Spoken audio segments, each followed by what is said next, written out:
మరోవైపు అభినవ్ మాటలు విన్న వాళ్ళంతా ఒక్కసారిగా షాక్లో ఉండిపోయారు. అభినవ్ లాంటి బికారి నోటి నుంచి అలాంటి మాటలు వస్తాయి అని ఎవ్వరూ ఊహించనేలేదు. ఎక్కడికి వెళ్తున్నాడు? ఆపండి. నిన్నెక్కడి నుంచి వెళ్ళమని ఎవరు చెప్పారు? నువ్వెక్కడే ఉండు, ఇంకా చూడు ఏం జరుగుతుందో. రాహుల్ తన మాట పూర్తి చేశాడో లేదో అప్పుడే రెయిన్బో రెస్టారెంట్ దగ్గరికి కొన్ని కార్లు వచ్చి ఆగాయి.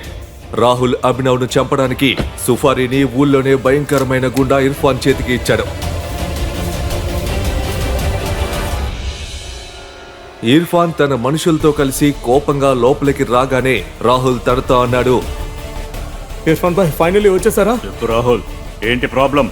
ఇక్కడ ఎవరిని లేపేయాలి? అదిగో ఆ విధంగా ఇర్ఫాన్ భాయ్. ఈ ప్రశ్నలకు సమాధానాలు తెలుసుకోవాలంటే క్రింద ఇచ్చిన లింక్ ని క్లిక్ చేసి పాకెట్ ఎఫ్ఎం యాప్ ని ఇన్స్టాల్ చేసుకోండి. Stay tune to pocket FM.